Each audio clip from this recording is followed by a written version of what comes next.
nananatili na alert level 3 ang bulkan Mayon sa Albay.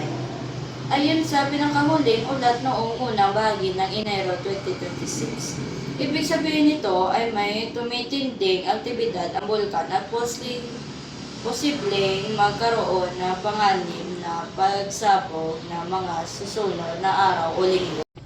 Ayon sa Philippine Institute of Volcanology and Seismology o PHIVOLCS, patuloy paglabas ng lava sa tutok ng bulkan, kasama ang madalas na pagguho ng bato at pag-agos ng pyroclastic density currents na mas kilala bilang uson. Mayroong din pagbubuong bagong lava dome na maaaring gumuho at magdulot ng mas mapanganib at na pag-agos na mainit na abo at bato. Dahil sa patuloy na